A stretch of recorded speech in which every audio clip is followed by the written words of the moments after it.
Shadows of betrayal. The orbital defense platform Sentinel-7 hung in the void above Earth like a massive battle-scarred guardian. Through its observation deck's reinforced viewport, Commander Ilara Voss watched as maintenance drones swarmed around the hull of a damaged destroyer. The scars of war were everywhere, on the ships, on the station, on her face. 6 months since humanity had driven back the Nextari invasion. 6 months of rebuilding, of counting the dead, of asking how a technologically superior race had almost brought mankind to its knees. The official story was that humanity's sheer determination had prevailed. Voss knew better. "Commander," the voice pulled her from her thoughts. Lieutenant Commander Marcus Chen approached, his steps echoing in the empty observation deck. "Director Harlow has requested your presence. Priority Alpha." Voss nodded, her reflection in the viewport showing the thin scar that ran from her left temple to her jaw. A memento from the Battle of Proxima Centauri. "Did he say what this is about?" "No, ma'am. Just that it's classified above your current clearance." 20 minutes later, Voss stood in Director Harlow's office, deep within the secure section of Sentinel-7. The room was spartanly furnished, dominated by a large desk cluttered with datapads. Behind it sat Director Nathaniel Harlow, head of Earth Defense Intelligence, his weathered face a mask of controlled anger. "Commander Voss," Harlow gestured to the empty chair across from him. "What I'm about to share with you doesn't leave this room." Voss took the seat. "Understood, sir." Harlow activated a holographic display above his desk. Images of destroyed cities, orbital bombardments, and casualty reports flickered into existence. 18 billion dead across 12 colonies, Harlow said flatly. "The worst catastrophe in human history. We've told the public that we won through superior tactics and determination." "But that's not true," Voss stated, not a question. "No. We won because the Nextari mysteriously lost their tactical advantage in the final phase of the war. Their predictive capabilities vanish overnight." The hologram shifted to display a complex technical schematic. "This is a quantum encryption algorithm we recovered from a downed Nextari command ship. Our analysts finally cracked it 2 days ago." Harlow's voice hardened. "It contains tactical briefings on our defense networks, response protocols, shield frequencies, everything they needed to bypass our defenses." The implication hit Voss like a physical blow. Someone gave them our defense plans. Not just someone. Someone with highest-level clearance. A human traitor. Harlow swiped through more files. "We've identified suspicious data transmissions from within our command structure dating back 3 years before the invasion. The Nextari knew exactly where to hit us and how. It was never about their technological superiority. They just had our playbook." "Why am I here, sir?" Voss asked, though she already suspected the answer. "I'm assembling a team to hunt down everyone involved in this betrayal. I need someone who won't hesitate to do what's necessary.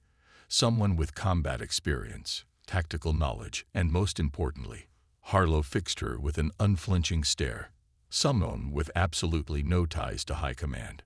Your record is spotless, Commander. You've been on the front line since day one. There's no way you could be compromised. And who else will be on this team? You'll have full autonomy to select your personnel, with 2 exceptions." Harlow tapped his datapad. "Lieutenant Maya Indira, our best cryptanalyst, and Sergeant Dominic Reeves, former Special Forces. Both have been thoroughly vetted." Voss considered for a moment. "What's our operational authority?" "Officially, this operation doesn't exist. Unofficially, you have whatever you need. Find the traitors, Commander. All of them, no matter how high up they go." 3 days later, Commander Voss stood on the bridge of the Huntress, a stealth corvette refitted for deep reconnaissance. Around her, the small crew she had personally selected worked at their stations, preparing for departure. Lieutenant Indira approached, datapad in hand. She was young, too young for the haunted look in her eyes, with dark hair pulled back in a tight bun. "Commander, I've finished analyzing the transmission data. I've isolated a pattern that points to an abandoned mining station in the Kuiper Belt." Good work, Lieutenant. How confident are you? 87%, ma'am. The encryption matches those used in the Nextary tactical databases. From the weapons station, Sergeant Reeves spoke up. Could be a trap. Voss studied the grizzled veteran. Reeves had survived 3 planetary assaults, including the infamous Last Stand at Europa. The cybernetic replacement for his left arm gleamed under the bridge lights. If it is, we'll be ready, Voss replied. Set course for the coordinates. Silent running. The journey to the abandoned mining station took 14 hours. As they approached, the Huntress scanned the structure, a massive asteroid hollowed out decades ago and later abandoned when the precious minerals ran dry. I'm detecting minimal power signatures, reported Lieutenant Keller from the sensor station. But there's definitely someone home. Life signs? Voss asked. 6, maybe 7. They're deep inside the structure, shielded by the asteroid's composition. Voss turned to her team. Reeves, Indira, you're with me. Keller, you have the bridge. If we're not back in 3 hours, leave and get this data to Director Harlow. The boarding team entered through a maintenance airlock, magnetic boots keeping them anchored in the minimal gravity. The station's interior was a maze of abandoned mining tunnels, equipment frozen in place since the facility's abandonment. As they moved deeper, signs of recent habitation became evident. Power lines rigged to portable generators, supply crates stacked against walls, footprints in the dust. Commander, Indira whispered, pointing to a communications array set up in what once had been a control room. That's military-grade equipment, Earth Defense Force issue. Before Voss could respond, a burst of energy fire struck the wall near her head. The team scattered, taking cover behind mining equipment. I count 3 hostiles at our 2 o'clock, Reeves reported calmly, his weapon already returning fire. 2 more moving to flank us from the service tunnel. Indira, can you reach that terminal? Voss nodded toward the communications array. If you can give me 30 seconds of cover, yes. Reeves, suppressing fire. I'll take the flankers. The next moments were a blur of muzzle flashes and shouted commands. Voss moved like a shadow, her combat augmentations giving her enhanced reflexes as she outmaneuvered the attackers trying to flank them. The crack of her sidearm echoed through the tunnels as she took down 2 mercenaries in quick succession. Across the chamber, Reeves was a fortress, his cybernetic arm absorbing hits that would have shredded a normal limb as he laid down covering fire for Indira. The lieutenant made it to the terminal, fingers flying across the interface. I'm in. Downloading their data now. One of the remaining mercenaries attempted to rush their position. Voss caught him with a precision shot to the leg, sending him crashing to the ground. The final attacker, seeing his companions fallen, threw down his weapon. Don't shoot. I'm just hired security. I don't know anything. Voss approached, weapon trained on the man. Who hired you? I don't know his real name. He called himself Smith, paid in untraceable credits. Said all we had to do was guard the relay station and report if anyone came looking. Reeves secured the prisoner while Indira continued her work at the terminal. Commander, you need to see this, Indira called, her voice tight with tension. I've recovered transmission logs. They were sending data to a trading hub called Nexus Station in the Antares system. Antares. That's outside Earth jurisdiction. Neutral territory. There's more. Indira's face had gone pale. The last transmission was sent 3 days ago. It contains a list of names, high-ranking Defense Force officers, politicians, even 2 members of the Earth Security Council. A dead drop, Voss realized. Someone's collecting the names of everyone involved. Or creating a kill list, Reeves added grimly. Voss made her decision. Download everything. We're heading to Nexus Station. Back aboard the Huntress, Voss studied the data Indira had recovered. The transmission logs confirmed her worst fears. The conspiracy reached to the highest levels of Earth's government. Worse, the evidence suggested that not all the traitors had been exposed. Some were still in positions of power, potentially aware that an investigation was underway. Course plotted for the Antares system, Lieutenant Keller reported. Estimated travel time, 42 hours. Voss nodded. Engage when ready. And Lieutenant, this mission just became even more classified. No communications with anyone, not even Director Harlow, until we know who we can trust. As the Huntress slipped into FTL, Voss stared at the list of names, a cold determination settling in her chest. The war with the next Terry might be over, but the hunt for humanity's true enemies had just begun. The Huntress and the Prey. Nexus Station hung like a tarnished jewel in the shadow of Antares' massive red glow. Once an Earth mining outpost, it had been abandoned to corporate interests decades ago after a territorial dispute. Now it served as a neutral trading hub and a haven for those who preferred to operate beyond the reach of Earth jurisdiction. From the observation deck of the Huntress, Commander Ilara Voss studied the sprawling structure. Unlike the sleek, organized stations of Earth space, Nexus was a chaotic amalgamation of modules, add-ons, and impromptu repairs, perfect for hiding. Preliminary scans complete, Lieutenant Indira reported. The station's security grid is extensive but outdated. I've identified 3 potential entry points where we can dock without triggering automated customs protocols. Sergeant Reeves, cleaning his sidearm nearby, looked up. What about the station's internal security? Privatized, Voss answered. The Maxon Corporation holds the contract. They're technically neutral, but they have a reputation for being bought easily. I don't like it, Reeves muttered. Too many variables, too many potential leaks. We don't have a choice, Voss replied. Our contact will only meet us there. Approach Vector 3, minimal profile. We'll use the trading vessel credentials provided by intelligence. 2 hours later, the Huntress, now registered as the independent hauler Star Drift, docked at a service port on Nexus Station's lower ring. Voss, Indira, and Reeves disembarked, dressed as civilian traders rather than Earth Defense Force personnel. The station's interior matched its chaotic external appearance. Narrow corridors wound through hastily constructed sections, the air thick with the mingled scents of machinery, diverse alien food stalls, and too many beings in too small a space. Species from across the galaxy moved through the corridors, some recognizable, others unknown even to Voss's experienced eye. Our contact specified meeting at a place called the Last Port, Indira said quietly, consulting her concealed datapad. Level 4, Section C. They moved through the crowded thoroughfares, Reeves scanning constantly for threats while Voss led them through the labyrinthine station.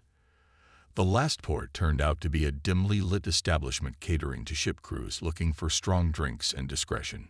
Voss nodded to a corner booth where a hooded figure sat alone. That's our contact. Indira watched the entrance. Reeves, find a position with a clear line of sight. As her team moved into position, Voss approached the booth.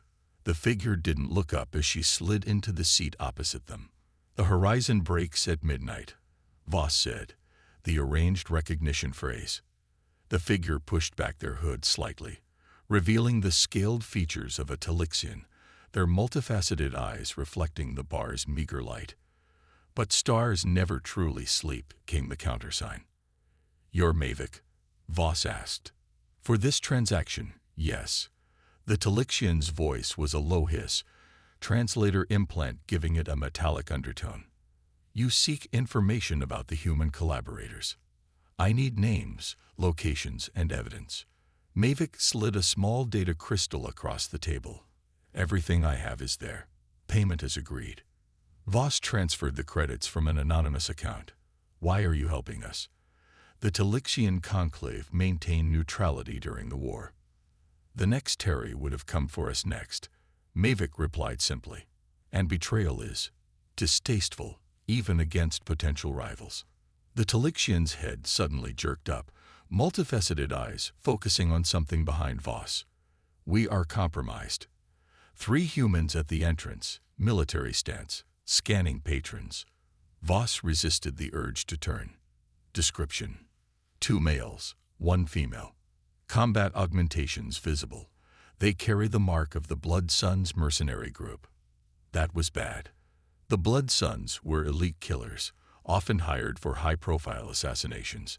Someone knew they were here and wanted them silenced. "Is there another exit?" Voss asked, casually sliding her hand toward her concealed weapon. "Service corridor, behind the bar. I will create a diversion." Before Voss could respond, Mavic surged to his feet, knocking over the table with surprising strength. The Talixian let out a guttural screech that cut through the ambient noise of the bar, drawing all eyes to them. In the momentary chaos, Voss signaled to Reeves and Indira, then slipped toward the bar. A confused bartender started to block her path, but a flash of credits changed his mind. He pointed to a narrow door half hidden by stacked crates. Gunfire erupted behind her as she reached the door. The mercenaries had spotted them. Reeves returned fire, his military-grade sidearm punching through the flimsy cover the Blood Suns had taken. "Move!" Voss shouted to Indira, shoving the lieutenant through the service door. Reeves backed through next, still firing. Voss followed, sealing the door behind them. The service corridor was narrow and poorly lit, clearly designed for maintenance drones rather than humanoids. They ran, following the emergency lighting that lined the floor. "Commander, the data crystal." Indira started. "I have it," Voss confirmed. "Mavic?" "Unknown," Reeves replied grimly. "But those mercs weren't there for a drink. Someone knew we were coming." The corridor ended at a junction. Distant shouts and the sound of pursuit echoed behind them. "Split up," Voss decided. "Indira, take the data back to the ship. Prep for immediate departure. Reeves, with me. We'll draw them off." Indira hesitated for only a moment, then nodded, taking the crystal and disappearing down the left passage. Voss and Reeves took the right, deliberately making enough noise to attract attention. The gambit worked. The sounds of pursuit focused on them, giving Indira the chance to escape. Voss and Reeves moved deeper into the station's maintenance levels, using the environment to their advantage, setting traps and ambushes that whittled down their pursuers.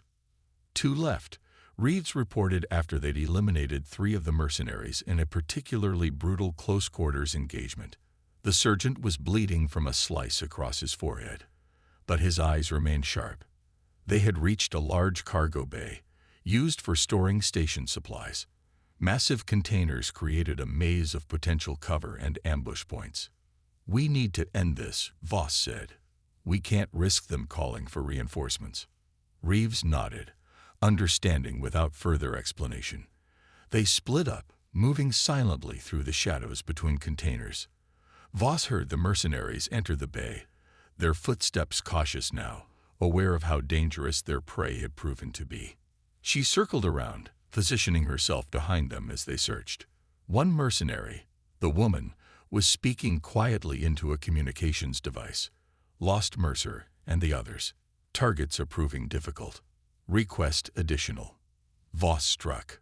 Her first shot took the communicating mercenary in the back of the head.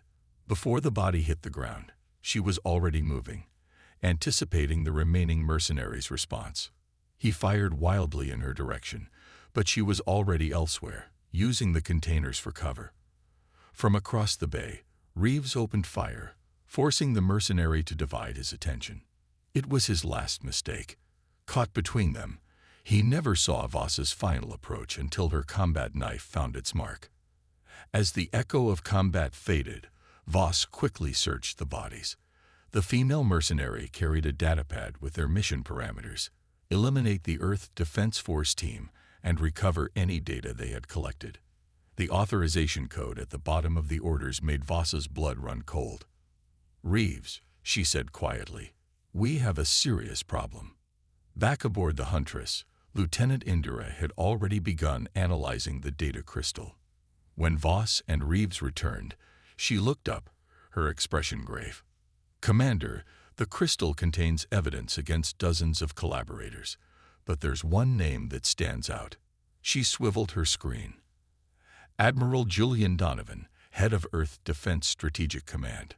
Voss stared at the image of the Admiral, a decorated hero of the early war, now revealed as its architect. The mercenaries' orders came with his authorization code. "He knows we're onto him," Reeves said. "He'll run." "No," Voss countered.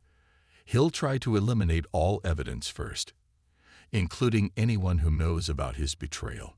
She turned to Lieutenant Keller at the helm. "Set course for Earth, maximum speed, and open a secure channel to Director Harlow. Priority Red 0. The return journey was tense. Voss reviewed the evidence again and again, trying to understand the motivation behind such a betrayal. The data crystal contained communications, bank transfers, and meeting records, a comprehensive trail of treachery that led directly to Admiral Donovan's office. "I still don't understand why," Indira said as they approached Earth space. "What could the next Terry offer that would be worth betraying your entire species?" "Power," Voss suggested. "Maybe they promised him control of Earth after the invasion." "Or revenge," Reeves added.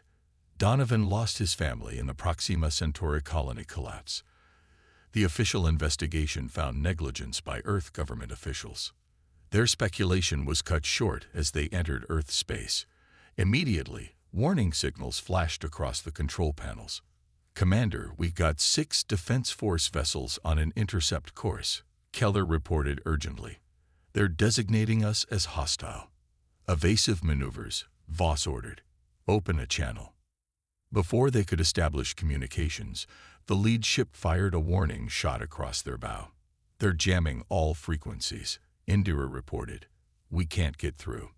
"Donovan," Voss realized. "He's using his authority to have us shot down before we can expose him." She turned to Keller. "Do we still have the emergency protocols for Sentinel-7? "Yes, Commander, but they'll only work if Director Harlow is at his station. It's our only chance. Take us in, full burn toward Sentinel-7. Prepare to transmit all our evidence on an open emergency band the moment we're in range." The Huntress accelerated, pushing its engines beyond safety limits as it raced toward Earth orbit. The pursuing vessels fired again, this time scoring a direct hit on their aft shields. "Shields at 40%, Reeves reported. 2 more hits like that, and we're done." Voss gripped the command rail. "Keller, prepare for a micro-jump."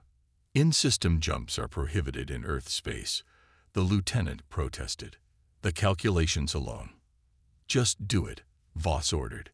"Target the blind spot behind Sentinel-7's main communications array." It was a desperate gamble.